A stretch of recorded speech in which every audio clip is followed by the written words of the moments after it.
से जो कल का प्रोग्राम हुआ गुलिस्तान में, जो कल प्रोग्राम चला, 2 दिन पहले मुझे कॉल आती है अल्लाह से कि आपको मदू कर रहे हैं, आपके हमारा एक प्रोग्राम होने वाला है गुलिस्तान में। मेरे लिए 3 आदमी उसमें अननोन है, 2 आदमियों को मैं जानता हूँ। मैं यहाँ रेगुलर बीएड कर रहा हूँ बीएड कॉलेज में। 10 बजे मैं यहाँ पहुंचा, 10:30 बजे मैं यहाँ से निकला। मेरे साथ वो लोग मिले वहाँ पे, मैंने देखा जो हमारा रिजर्व फैक्शन है उसमें से उनका जो अपने आप को जनरल सेक्रेटरी कहता है वो भी थे। तो मुझे बड़ा अजीब सा लगा। मैं वजह करना चाहता हूँ क्योंकि मैं हमेशा कहता हूँ अल्लाह से, अल्लाह हमारे हक का हक हमारा इत्तिबा बात इज्तिनाबा। और मैं कभी भी हक बात कहने से न कभी डरा हूँ न इंशाअल्लाह आगे डरूंगा। और ये मेरी जो है ये तालीम जो मुझे है मेरे घर से मिली। मैंने उस वक्त ये क्लियर किया था उनको कि ये प्रोग्राम करना है। प्रोग्राम में जो होता है ये नेशनल चैनल है गुलिस्तान। कल शाम को एटलीस्ट 2-3 लाख की सही, चलो 2 लाख की सही लोग तो इसको वॉच जरूर करें।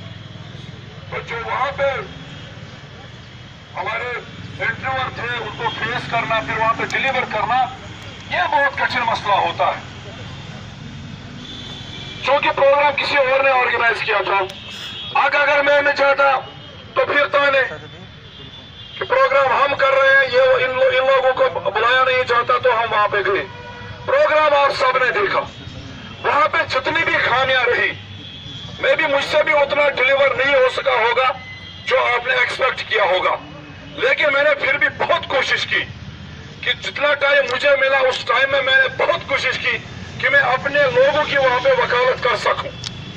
अब जो इम्पोज किए गए वहां पे जो क्वेश्चन कुछ पोज किए गए, नंबर 1 जो आपका रोल है ये डिक्रीज होता है। नंबर 2 आपकी क्वालिटी एजुकेशन नहीं है। मैंने उंगली उठाई, मैंने कहा इस सवाल का जवाब मेरे पास है। नंबर 2 कि आप लीडर हजरात ज्यादातर स्कूलों में नहीं होते हैं, आप ज्यादातर ऑफिस में होते हैं, आप पीरियड्स नहीं देते हैं। मैंने रेज उंगली की कि मैं इस सवाल का जवाब दूंगा, मुझे नहीं कहा गया। नंबर 3 वहां स्क्रीनिंग टेस्ट के हवाले से एक सवाल किया गया जिसका मुफस्सल और सही जवाब वहां पे जो मेरे साथी और भी थे वो नहीं दे पाए। तो उसकी जो सजा है या खता है वो मुझ में, वो मेरी नहीं है। मुझे जो पूछा गया, मैंने आखिरी कुछ मिनट्स में कोशिश की थी कि उन तमाम सवालों को मैं समेट कर उनको जवाब दूं, लेकिन उन्होंने बहुत से वहां पे जो है उसकी एडिटिंग करके उस प्रोग्राम को जो उन्होंने आगे चलाया। बहरहाल इसमें आप परेशान होने की कोई जरूरत नहीं है। वो भी नए थे, उन्होंने पहली दफा ये फेस किया था।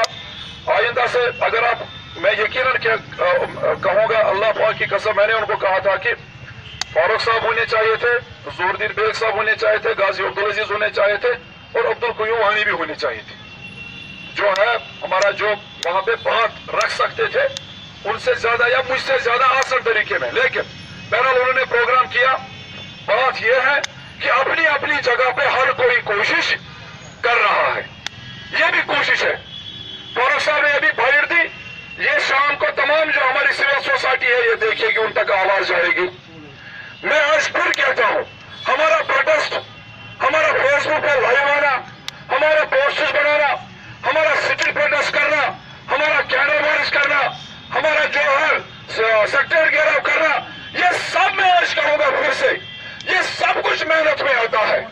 अगर हम इस चीज को ना समझे, अगर हम इस बात को ना समझे, अगर हम आज भी सिटी प्रोटेस्ट में यहाँ पर जनता मामले की मसला हल कर दे, अगर हमने यही रवैया इख्तियार किया तो फिर हम अपने आप से वफा नहीं कर पा रहे हैं और हमारा जो मकसद है उसमें हम शायद कहीं पर भी फिर नाकाम नहीं हो सकते। तो इन्हीं अल्फाजों के साथ चूंकि ये बातें यहाँ पे उठी तो इनको क्लियर करना बहुत जरूरी था। आज मैं ज्यादा वक्त नहीं लूंगा। मैं मुबारकबादी देना चाहता हूँ जो हमारे ये वॉलंटियर इन्होंने कैन खरीदे, यहाँ से ये जज्बा होना चाहिए, ये फिक्र होनी चाहिए। पानी प्रोवाइड कर रहे हैं हमारे ये होनहार नौजवान जो तैयार हो रहे हैं इस ऑर्गेनाइजेशन की बागडोर संभालने के लिए। और एक बात जो ज्यादातर मुझे मैसेजेस और फोन कॉल्स आती रही कि आप पे ज्यादा एतमाद है यूनिटी के हवाले से, इंशाअल्लाह आने वाले वक्त में मैं तफसीलन जो एक बहुत ही खुसूसी मीटिंग, मैं कहूँगा सीक्रेट मीटिंग जो हुई, आज मैं उस पर रोशनी नहीं डालूंगा। वक्त पर वक्त आएगा मैं उस पर जरूर रोशनी डालूंगा कि कहाँ पे यूनिटी में जो है बाधा आ रही है और कहाँ पे जो है परेशानी हमें उसका सामना करना पड़ रहा है। तो उस पर एक मुफस्सल बात करूंगा मैं पहले अपने एग्जीक्यूटिव में, उसके बाद वो आपके सामने जितने भी यहाँ पे लोग हैं जो ज्यादा फोर्स कर रहे हैं, जो ज्यादा कह रहे हैं कि यूनिटी यूनिटी यूनिटी, उसके हवाले से एक ब्रेकिंग न्यूज आपके सामने आएगी और जब आप सुनेंगे तो आप सब चौंक जाएंगे। और इन्हीं अल्फाजों के साथ आपसे यही हमारी गुजारिश होगी, यही हमारी इल्तिजा होगी। मैं इस वक्त यहाँ पे खड़ा हूँ, मैं 50,000 51,000 अब से ले रहा हूँ। पहले अल्लाह ताला के फजलो करम से, फिर जब इन्हें बेनस हुआ था थर्ड टीचर्स पे, ये रहबर तालीम टीचर्स फोरम की काविशों की वजह से, जब हमें कहा गया था कि आप प्रधानमंत्री ग्राम सड़क योजना के तहत काम उसके अनुसार आपको पैसा मिल रहा था, उस वक्त हमारे साथ यही इकबाल साहब थे, उस वक्त हमारे साथ जो आज हम बटे हुए हैं, कोई हमें बांटने की कोशिश कर रहा है फेसबुक पे, भाई सिर्फ और सिर्फ मैं आज फिर कहूंगा कि कोई आज के बाद एसएसए का नारा नहीं देगा। हम खुद अपनी जो है पैरों पर कुल्हाड़ियां मारते हैं, हम एसएसए टीचर है ही नहीं, एसएसए स्कीम है, ये फंडिंग एजेंसी है, वी आर रहबर तालीम टीचर्स। और आज के बाद कोई भी ये नारा नहीं लगाएगा कि हम एसएसए स्कीम से वाबस्ता है। हम सब एक है, हम रहबर तालीम टीचर हैं, हम इकट्ठे लड़ेंगे। फारूक साहब ने कहा हम खुदकुशी करेंगे, खाते भी पर ऐलान करता है कि सबसे पहले जो आग लगेगी इस मिशन के हवाले से मैं लगाऊंगा, इधर मार चुका। मैं अपने आप को कुर्बान करूंगा इन मसाइल के लिए जो मसाइब हमारी फैमिलीज को भुगतने पड़ रहे हैं, हमारे उस्ताद को भुगतना पड़ रहा है। क्या ऐसे होना चुप वाव सुमुक मद्रसुक वस्ताद दशवाई करिगर वाव फिलरावान गुलन वस्ताद फिलरावान गुलन। क्या ये सोन हा, क्या ये सैनिस नसीबस, क्या ये सैनिस तकदीरस, क्या ये लिखित यथ कौमस, क्या ये तारीख सैनिस मो ब्यूरोक्रेटो सियासत दानो नामकारो बदबख्तों। इन्हीं अल्फाजों के साथ मैं आपसे अलविदा चाहता हूँ।